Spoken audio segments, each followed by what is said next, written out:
সুপ্রিয় দর্শক, আসসালামু আলাইকুম। আপনাদের সবাইকে স্বাগত জানাচ্ছি এখনকার আলোচনা। আপনাদের সঙ্গে আছি আমি সিরাজুল ইসলাম। দর্শক, ইরান তার সামরিক ডক্ট্রিন পরিবর্তন করে ফেলেছে। আজকে পরিষ্কার ঘোষণা দিয়েছে তারা ডিফেন্সিভ ডক্ট্রিন থেকে অফেন্সিভ ডক্ট্রিনে চলে গেছে। এদিকে মার্কিন প্রেসিডেন্ট ডোনাল্ড ট্রাম্প ইরানের এই অবস্থান বুঝতে পেরে তিনি এখন অনেকটা অসহায়ের মতো বলছেন যে ইরান এই মুহূর্তে চুক্তি করতে প্রস্তুত নয়। এই মুহূর্তে আমেরিকা এবং ইরানের ভেতরে যুদ্ধ নেই, কিন্তু ইরানের বিরুদ্ধে আমেরিকা নতুন করে অর্থনৈতিক যুদ্ধ শুরু করতে যাচ্ছে। সে খবর আমি আপনাদেরকে আগেই দিয়েছি। আজকে এ প্রসঙ্গে যে আলাপ সেটি হচ্ছে এই, শুধু চীন না, বিশ্বের আরও অনেক দেশই হয়তো আমেরিকার এই নিষেধাজ্ঞা মানবে না। জর্জিয়া, যারা ইউরোপীয় ইউনিয়নের সদস্য হওয়ার জন্য আবেদন করে রেখেছে, তারা ঘোষণা করেছে যে ইউরোপীয় ইউনিয়ন গতকাল শুক্রবার 21 আগস্ট ইরানের বিরুদ্ধে যে নিষেধাজ্ঞা আরোপ করেছে সেই নিষেধাজ্ঞায় যুক্ত হবে না। আর চীন সোজা সাপটা বলেছে আমেরিকার নিষেধাজ্ঞা তারা মানবে না। রাশিয়াও একই কথা। এদিকে সিরিয়াকে কেন্দ্র করে তুরস্ক এবং ইসরায়েলের ভেতরে উত্তেজনা বাড়ছে এবং জল্পনা ছড়িয়ে পড়েছে এরদোগান ইসরায়েলের বিরুদ্ধে যুদ্ধ শুরু করবেন কিনা। এদিকে যখন হরমুজ প্রণালীতে জাহাজ চলাচল এক ধরনের অচল অবস্থার ভেতরে রয়েছে, তখন কিন্তু তেলের দাম বেড়েই চলেছে। সর্বশেষ আজকের খবরও হচ্ছে আন্তর্জাতিক বাজারে তেলের দাম বেড়েছে। তেলের দাম বাড়লে ডোনাল্ড ট্রাম্প তিনি বিশ্ববাসীকে কি বোঝাবেন, তার নিজের দেশের লোকজনকে তিনি কি বলবেন। সবচেয়ে বড় কথা হচ্ছে তিনি যে ইরানের বিরুদ্ধে নিষেধাজ্ঞা আরোপ করতে যাচ্ছেন, কঠোর নিষেধাজ্ঞা, সেই কঠোর নিষেধাজ্ঞার ফলাফল আমেরিকার জন্য কি হবে সেটাও তো ভাববার বিষয়। সুপ্রিয় দর্শক, এই বিষয়গুলো নিয়েই আজকের ভিডিওতে আলোচনা করব। আশা করি ভালো লাগবে। বিশেষ করে ইরানের সামরিক ডক্ট্রিন কি হচ্ছে এ বিষয় নিয়ে অল্প স্বল্প কথার ভেতর দিয়ে বিস্তারিত জানানোর চেষ্টা করব। আশা করি আপনারা শেষ পর্যন্ত সঙ্গে থাকবেন। আর ভিডিও ভালো লাগলে লাইক, কমেন্ট, শেয়ার করবেন এবং চ্যানেলটি সাবস্ক্রাইব করে সাথেই থাকবেন। দর্শক, চলুন আমরা বিস্তারিত আলোচনা করি। ইসলামী প্রজাতন্ত্রী ইরানের সামরিক বাহিনীর মুখপাত্র ব্রিগেডিয়ার জেনারেল মোহাম্মদ আকরাম ইনিয়া, তিনি সেই যুদ্ধের সময় থেকেই ইরানের সামরিক বাহিনীর মুখপাত্রের ভূমিকা পালন করে আসছেন। তিনি ঘোষণা দিয়েছেন আজকে যে এতদিন ইরান সামরিক ক্ষেত্রে ডিফেন্সিভ ডক্ট্রিন অনুসরণ করত, অর্থাৎ আত্মরক্ষামূলক। কেউ ধরুন আপনার উপরে আঘাত করলো, আপনি তাকে আঘাত না করে তার আঘাতটা ঠেকানোর চেষ্টা করলেন, এটা হচ্ছে আত্মরক্ষামূলক। অর্থাৎ আপনি তার আঘাতে ক্ষতিগ্রস্ত না হয়ে যান, ইনজিউর্ড না হন, বড় ধরনের ক্যাজুয়ালিটি না হয়, এই যে ঠেকানোর চেষ্টা, এই ঠেকানোর চেষ্টাটাই ছিল ইরানের সামরিক ডক্ট্রিন। এখন তারা কোথায় যাচ্ছে? এখন তারা এই ডিফেন্সিভ অবস্থান থেকে অফেন্সিভ অবস্থানে যাচ্ছেন। এই অফেন্সিভ অবস্থানে গেলে কি হবে? অফেন্সিভ অবস্থানে গেলে যা হবে সেটা হচ্ছে, এখন ইরান যা করবে, এখন শুধু সে ঠেকাবে না, ঠেকাবে, মারবে এবং প্রয়োজনে আগে মারবে। ইরান যদি মনে করে যে আমার সামনে শত্রু আমার ন্যাশনাল ইন্টারেস্টের জন্য ক্ষতির কারণ হয়ে দাঁড়াবে, তাহলে ইরান তার উপর হামলা চালিয়ে দেবে। তার মানে হচ্ছে যে ধরুন এই যে ব্লকেড অবস্থা রয়েছে হরমুজ প্রণালীতে, ইরান যেটা বলে আসছে বেশ কিছুদিন ধরে, এই ব্লকেড অবস্থা থাকলো, ইরানের জাহাজ বের হতে দিচ্ছে না আমেরিকা, কারণ গেলেই তো গোলাগুলি হবে। জাহাজের নাবিকরা তারা তো বেসামরিক লোকজন, জাহাজ ক্ষতিগ্রস্ত হবে, ডুবে যাবে, জাহাজের ইঞ্জিন নষ্ট হয়ে যাবে, জাহাজের মালামাল নষ্ট হয়ে যাবে, যার কারণে ইরানও অ্যাভয়েড করছে আপাতত। বাট এটা দীর্ঘদিন চললে ইরানের অর্থনীতির জন্য বা ইরানের আত্মসম্মানের জন্য, ইরানের মর্যাদার জন্য তো ক্ষতিকর। আপনি আপনার বাড়িতে থাকেন, আপনার বাড়ি ঘেরাও দিয়ে রাখলো শত্রু বাহিনী, আপনি বের হতে পারবেন না, এটা আপনার জন্য অপমানজনক না? এই যে ইরান এটা অপমানজনক ব্যাপার বলে গণ্য করছে এবং তারা বলে দিয়েছে আগামী 1 থেকে 2 সপ্তাহের ভিতরে যদি আমেরিকা এই ব্লকেট তুলে না নেয়, তাহলে আমেরিকার এই ব্লকেট ভেঙে দেওয়ার চেষ্টা করা হবে। তা ব্লকেট ভেঙে দেওয়ার চেষ্টা তো এমন কোনো কিছু বুলডোজার লাগিয়ে ধাক্কা মারবে না, জাস্ট মার্কিন বাহিনীর উপরে হামলা চালাবে। এতদিন কিন্তু ইরান এই রকম কাজ করেনি যে আগে ভাগে হামলা, এখন সেই আগে ভাগে হামলার দিকে যাচ্ছে, অর্থাৎ প্রিএমপ্টিভ স্ট্রাইক, আগে ভাগে হামলা করবে ইরান প্রয়োজন হলে, সব সময় না। যদি মনে করে যে এই শত্রু বাহিনীর এই অবস্থানটা আমাদের জন্য ক্ষতিকর, তাহলে ইরান সেখানে হামলা করবে।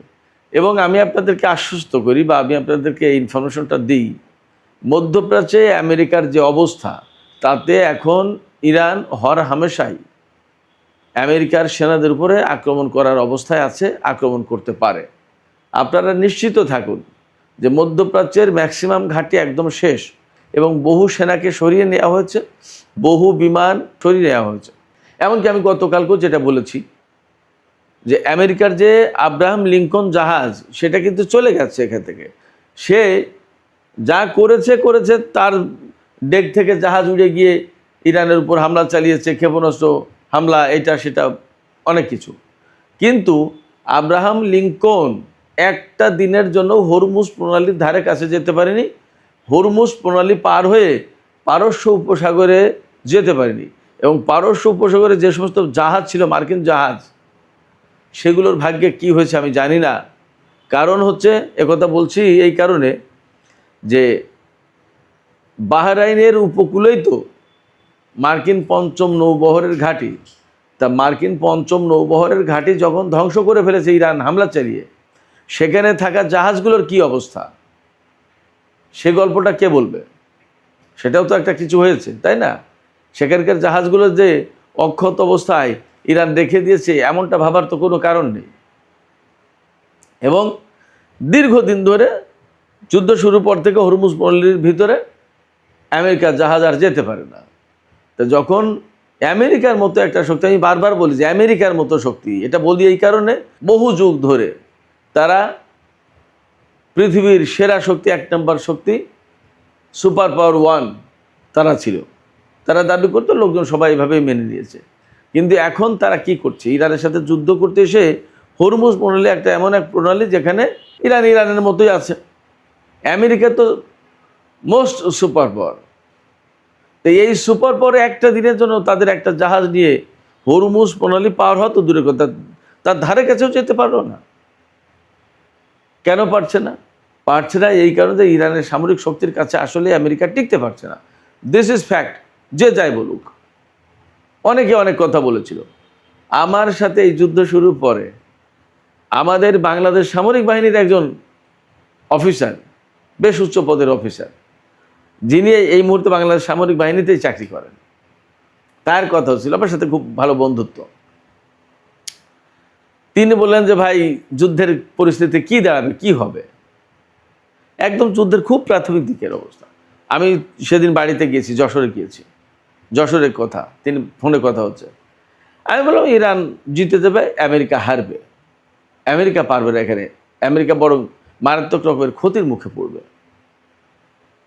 তো উনি বললেন ভাই এটা কি বলেন, এইটা মানা গেল না, এটা একটু বেশি হয়ে গেল না, এটা কি বলেন, আমেরিকা, এটাই আমেরিকা, আমেরিকার সাথে ইরান টেকে নাকি? হয়তো কিছুদিন টিকে থাকবে, কিন্তু আলটিমেটলি তো আমেরিকা বিজয়ী হবে। আমি বললাম যে না ভাই, আপনি যা বলছেন, আপনি আপনার ধারণা মতো, আপনার দেখা মতো বলছেন, কিন্তু আমি আপনার দেখা, আপনার ধারণার বাইরে গিয়ে কথা বলছি। কারণ আপনি আমেরিকা সম্পর্কে ধারণা রাখেন, ইরান সম্পর্কে ধারণা রাখেন না। আর আমি আমেরিকার সম্পর্কে মোটামুটি একটা ধারণা তো রাখি, আর ইরান সম্পর্কে খুব ভালো ধারণা রাখি। তাদের যুদ্ধের যে প্ল্যান, তাদের যে সামরিক সক্ষমতা এবং তাদের যে ডিটারমিনেশন, এই জায়গায় আমেরিকা টিকতে পারবে না। আমাকে তিনি বলেন ভাই, আমেরিকার এত অত্যাধুনিক জাহাজ, বিমান, গোলা বারুদ, ক্ষেপণাস্ত্র, এত কিছুর সামনে ইরান কি করে টিকবে? আপনি কি বলেন কি? এটা আমি মানতে পারলাম না ভাই। ফ্যাক্ট হচ্ছে, এই কিছুদিন আগে, কত 15-20 দিন আগে তার সাথে কথা, আবার তিনি বললেন যে হ্যাঁ ভাই, আপনি যা বলেছেন এটাই রাইট, ঠিকই তাই তো হইল, আপনি ঠিক ছিলেন, আমি তো ভুল বলেছিলাম, বা আমার কথাই ভুল প্রমাণিত হলো। ইরানের এই সামরিক সক্ষমতা সম্পর্কে পৃথিবীর বেশিরভাগ মানুষ জানে না। আমেরিকা, ইসরায়েল এরা তো অন্ধকারে, কারণ তারা যেহেতু 1 নম্বর শত্রু ইরানের, সেই কারণে ইরান তাদের থেকে যতদূর সম্ভব তার সামরিক সক্ষমতা গোপন রাখার চেষ্টা করে। ইরান এমনি বলেছে, আমরা এই বিমান বানালাম, এই বিমানের এই ক্ষমতা, আমরা এই ক্ষেপণাস্ত্র বানালাম, এই ক্ষেপণাস্ত্রের এই ক্ষমতা, এই ড্রোন বানালাম, ইত্যাদি ইত্যাদি। কিন্তু তার টোটাল ইনফরমেশন এবং বেসিক ইনফরমেশন এগুলো তো দেয়নি কাউকে, এটা জানে না। বাট আমি রেডিও তেহরানে কাজ করার সুবাদে, দীর্ঘদিন ইরানে থাকার সুবাদে খবর করতাম, তো এই প্রতিদিনের খবরগুলো আমার মাথায় স্মৃতি হিসেবে থেকে যেত। এবং ওখান থেকে ধীরে ধীরে একটার পর একটা এই করতে করতে অনেক কিছু যখন হয়ে গেল, তখন কিন্তু আমার ভেতরে ওই অনেক কিছুর ধারণা থেকেই গেল। এবং আমি বিশ্বাসীদের একজন হয়ে গেলাম যে ইরান কিছু করতে পারে এবং ইরানের হাতে কিছু আছে। আপনারা বিশ্বাস করুন, আপনারাই তো আমার সাক্ষী সবচেয়ে বড়, যে ইরানের যে বিমান শক্তির কথা, এই শক্তির কথা আমি ছাড়া তো কেউ বলেনি। এবং এই বিশ্বাসটা আসলে রাখা কঠিন ব্যাপার, কারণ আমেরিকা ইসরায়েলের সামরিক প্রযুক্তি, তাদের যে সামরিক সক্ষমতা এবং তাদের যে অর্থনৈতিক যে প্রযুক্তিগত ডেভেলপমেন্ট, এই অর্থনৈতিক এবং প্রযুক্তিগত ডেভেলপমেন্টের কারণে তাদের আদার সমস্ত সব ডেভেলপমেন্ট হয়ে গেছে।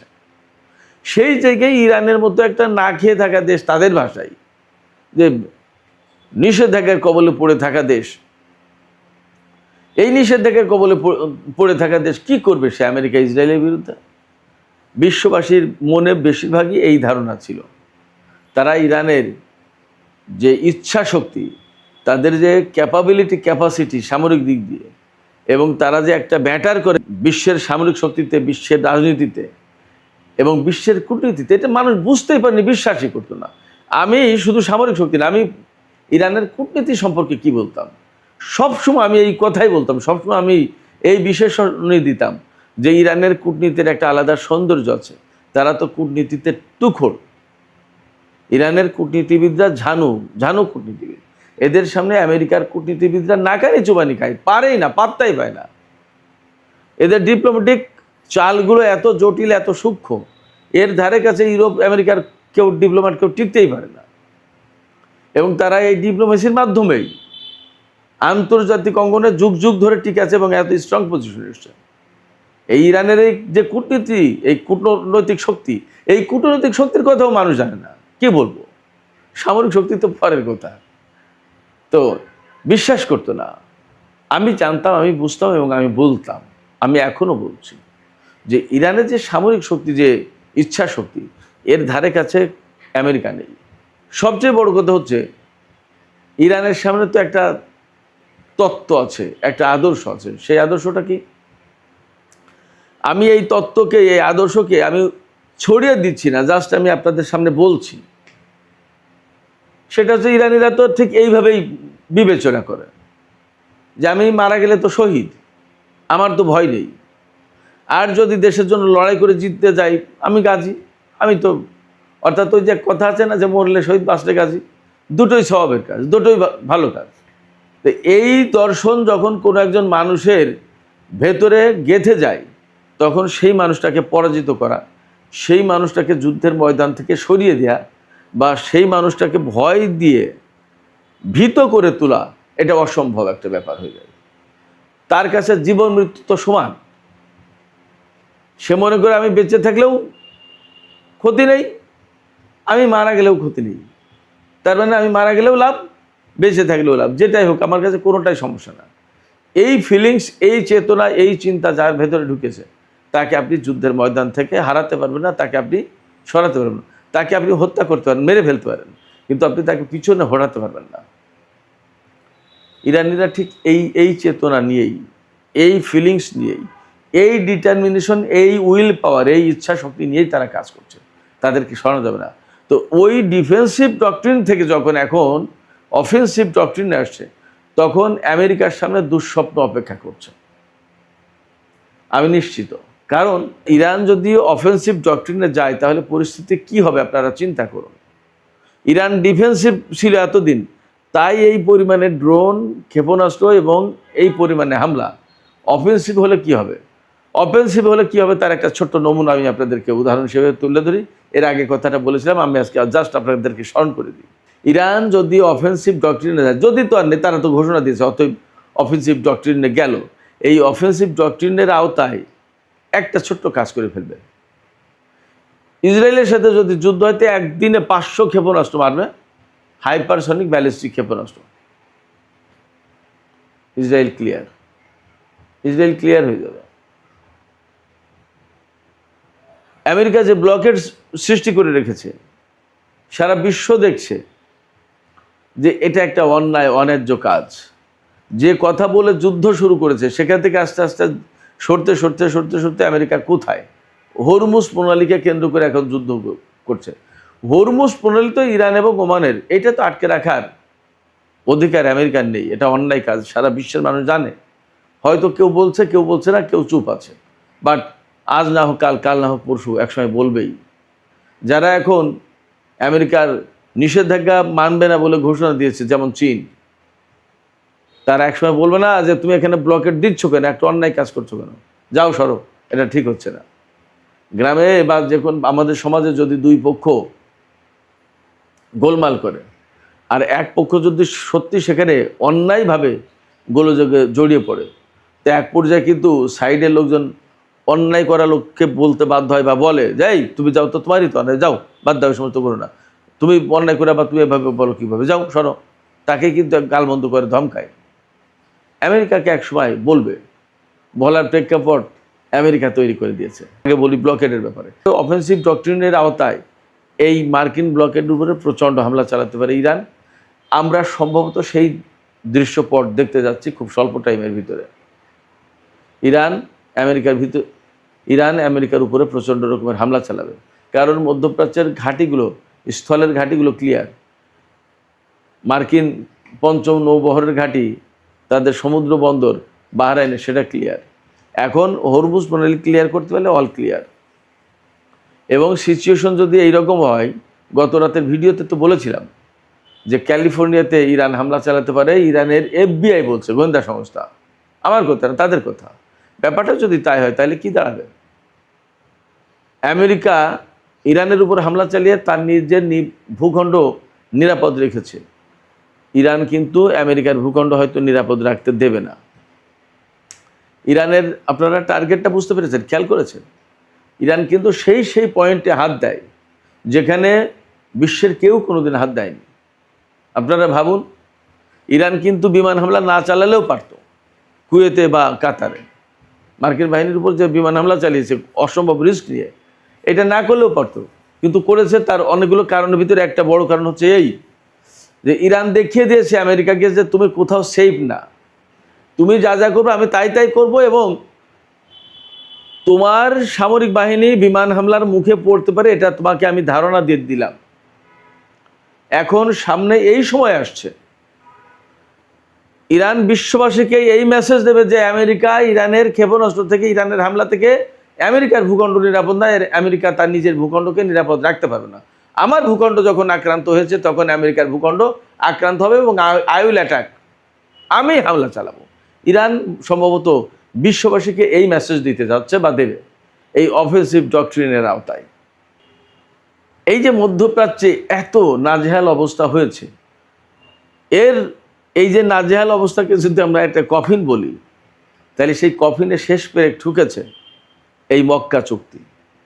আমি আবারও বলছি, মক্কা চুক্তি যদি অ্যাকচুয়ালি ইরান বিরোধী না হয় একটা পর্যায়ে গিয়ে, তাহলে এই মক্কা চুক্তি আমেরিকা এবং ইসরায়েলের জন্য মহা বিপদের কারণ হয়ে দাঁড়াবে। ডোনাল্ড ট্রাম্প ফট করে একটা কংগ্রাচুলেশনস দিয়ে সে খুব খুশি এই মক্কা চুক্তিতে। মক্কা চুক্তিতে তার খুশি হওয়ার কী আছে? আরে মক্কা চুক্তির প্রথম ফর্মুলাই তো মার্কিন নিরাপত্তা ব্যবস্থা ব্যর্থ, অকার্যকর।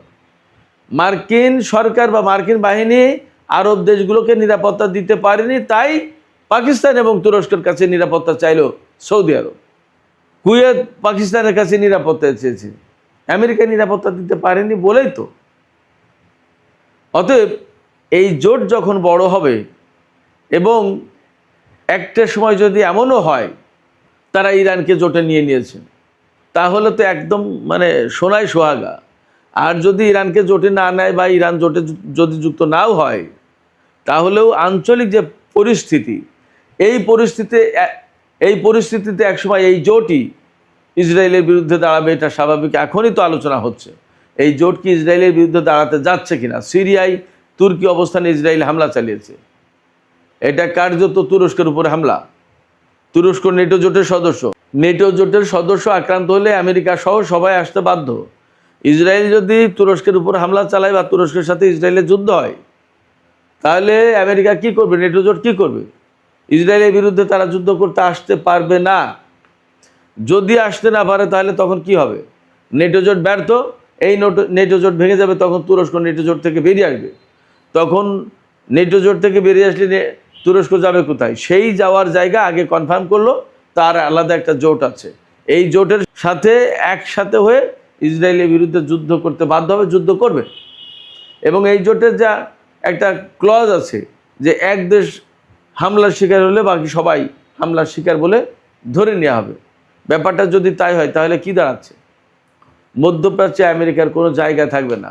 আমি বহু আগেই বলেছি, বহু আগে, এই যুদ্ধ শুরু না আরও কয়েক বছর আগে বলেছি, আমেরিকার পা রাখার জায়গা থাকবে না মধ্যপ্রাচ্যে। ইরান, রাশিয়া এবং চীন যে বলয় গড়ে তুলছে, এই বলয় যদি স্ট্রংলি দাঁড়িয়ে যায়, আমেরিকার পা রাখার জায়গা থাকবে না। এবং দ্যাট ইজ হ্যাপেনিং নাও, সেগুলোই হচ্ছে এখন।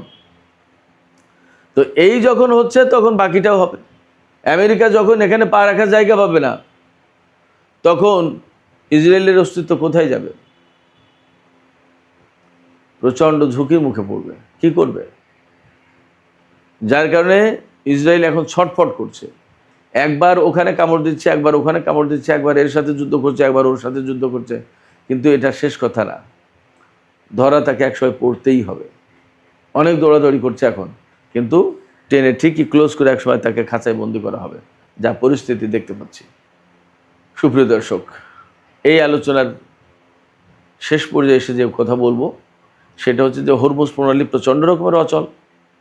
জাহাজ চলাচল ইদানিং একটু বেড়েছে, বাট সেটা কোনো মতেই ইরানের নিয়ন্ত্রণের বাইরে না। এবং সেটা যুদ্ধ পূর্ববর্তী, অর্থাৎ যুদ্ধের আগের যে অবস্থা ছিল তার থেকে এখন অনেক অনেক অনেক কম জাহাজ চলছে। এর ভিতরে ভালো খবর হচ্ছে ইরান ইরাককে তেলবাহী জাহাজ চালানোর অনুমতি দিয়েছে হরমুজ প্রণালী দিয়ে। এটা ইরাকের এবং ইরানের কৌশলগত স্বার্থের কারণে হয়েছে। এবং ইরাক ইরান এই মুহূর্তে ইতিহাসের সবচেয়ে সেরা বন্ধুত্বের জায়গা আছে। সাদ্দাম পরবর্তী ইরাক ইরান ভিন্ন সমীকরণ। আর হরমুজ প্রণালীতে এই অচল অবস্থার কারণে আপনার তেলের দাম বেড়েছে। আজকে 94.49, অর্থাৎ $94.49 আমি সর্বশেষ যখন খবর দেখলাম। ব্রেন্ট ক্রুড অয়েল 1 ব্যারেল তেলের দাম। আর ওয়েস্ট টেক্সাস $87 উপরে চলে গেছে। তেলের দাম বাড়ছে। তেলের দাম বাড়া মানে ডোনাল্ড ট্রাম্পের তক্তে তাউসে বিরাট ধাক্কা খাওয়া। যখনই তক্তে তাউসে ধাক্কা খাবে তখন তার গদি নিয়ে টানাটানি। এদিকে মার্কিন আর্মি সচিব, যিনি আমেরিকার আর্মির সচিব, নৌ সচিব আছে, আর্মির সচিব আছে, তিনি পদত্যাগ করতে যাচ্ছেন যুদ্ধমন্ত্রীর সাথে টানাপোড়েন, দ্বন্দ্ব, গোলমালের কারণে। তার মানে এই যুদ্ধকে কেন্দ্র করে আমেরিকার সরকারের ভেতরে বাইরে কেউ শান্তিতে নেই, সবাই অশান্তিতে, ঝামেলায়।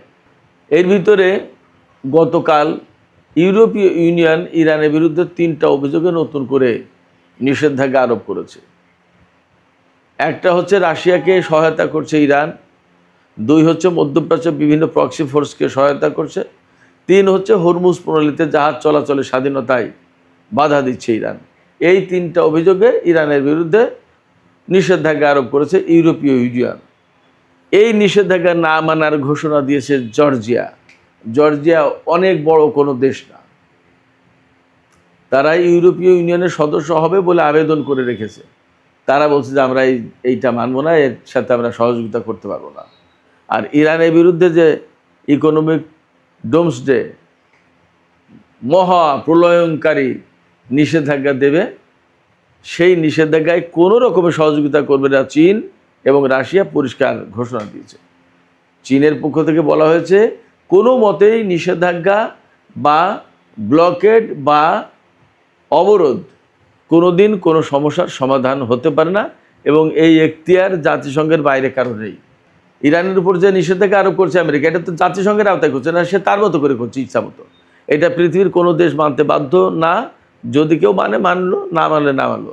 ইরান পরিষ্কার করে বলেছে যে যে দেশ এটা মানবে, ইরানের বিরুদ্ধে নিষেধাজ্ঞা আরোপ করবে আমেরিকার সাথে সহযোগিতা করে, তার জাহাজ হরমুজ প্রণালীতে চলতে দেওয়া হবে না।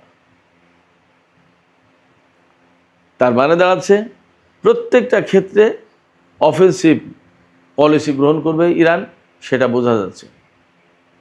আমরা অপেক্ষা করি, দেখতে থাকি ইরানের এই অফেন্সিভ ডক্ট্রিন কতটুকু কাজ করে, আর আমেরিকা, ইসরায়েল এবং ইরানের চলমান যে অচল অবস্থা, যুদ্ধ, দ্বন্দ্ব, সংঘাত, এটার পরিণতি কোথায় গিয়ে শেষ হয়।